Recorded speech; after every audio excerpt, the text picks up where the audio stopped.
Monsieur le Premier ministre d'Arménie, que de liens tissés entre nos deux peuples et quelle fierté de participer à ce 17e sommet de la francophonie organisé ici à Yerevan. Mesdames, Messieurs les chefs d'État et de gouvernement, Madame la secrétaire générale de la francophonie, Mesdames, Messieurs, la relation première de l'être humain à sa naissance est celle qu'il établit avec sa mère et qui va déterminer sa langue maternelle. Cette langue va le construire et le singulariser. Puis, au cours de sa vie, la découverte d'autres langages va le mener vers de nouveaux enrichissements intérieurs.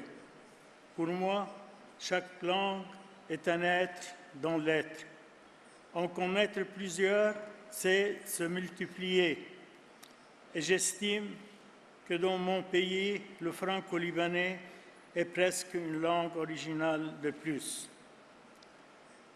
Ma rencontre avec la langue française m'a permis de mieux comprendre l'humour et la spécificité de la pensée de la société française. Du coup, je pense en français quand je parle avec des Français, comme se plaisait à dire l'empereur Charles Quint. J'ai appris l'italien pour parler au pape, l'espagnol pour parler à ma mère, l'anglais pour parler à ma tante, l'allemand pour parler à mes amis, le français pour me parler à moi-même.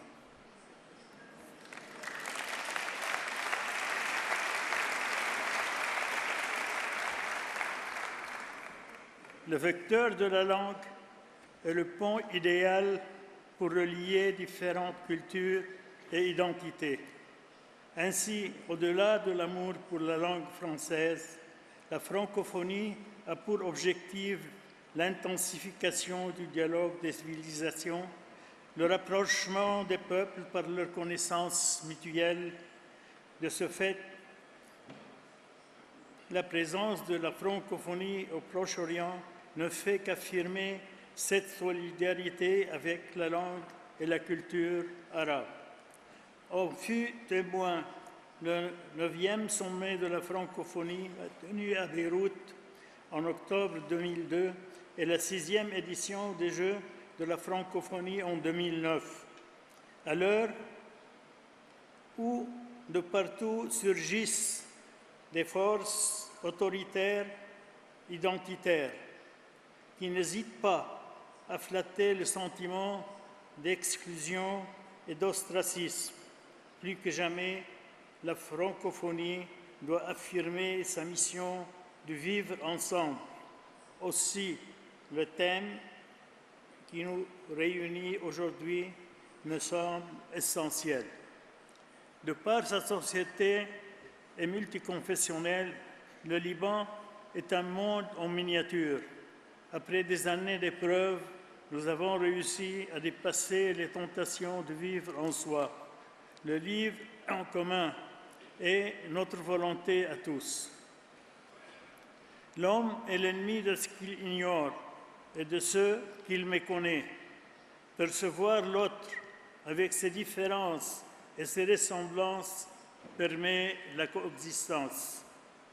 D'où l'urgence de créer des institutions internationales spécialisées dans la formation et la diffusion du dialogue entre les civilisations, les religions et les ethnies, qui permettraient d'instaurer une culture de la paix. De par sa société plurielle, où coexistent chrétiens et musulmans, se partagent le pouvoir et l'administration. De par l'expertise acquise par ses ressortissants, disséminés à travers le monde, et par la succession de civilisations et de cultures sur son sol au fil des siècles, le Liban est un exemple unique, habilité à créer une académie internationale chargée de promouvoir de belles valeurs. j'ai présenté aux Nations Unies la candidature de mon pays pour devenir le siège officiel de l'Académie de l'Homme pour la rencontre et le dialogue. Et nous aspirons à ce que cette initiative soit consolidée par la ratification d'une convention multilatérale. Votre soutien et l'implication des institutions francophones sont essentiels pour nous permettre de réussir ce défi. Mesdames, Messieurs, l'essor de la francophonie au Liban, pays qui reste la locomotive francophone du Moyen-Orient, est plus important que jamais au vu de la situation conflictuelle qui règne dans la région. Je me réjouis de la décision prise d'ouvrir Beyrouth un bureau régional de la francophonie pour le Moyen-Orient. Je salue tous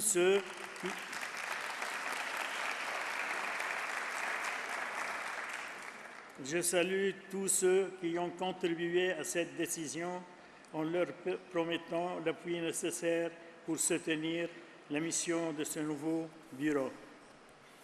À la question posée au grand Charles Aznavour, se sentait français, il a répondu oui à 100%.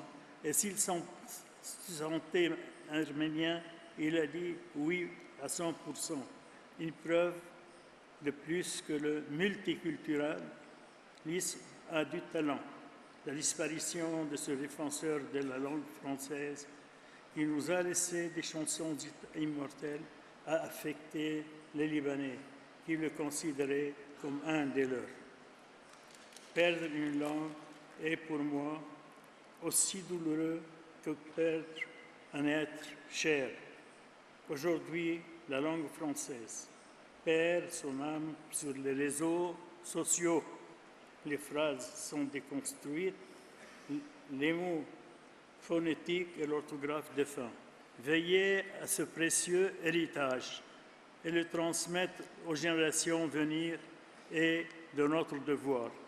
Merci de votre écoute.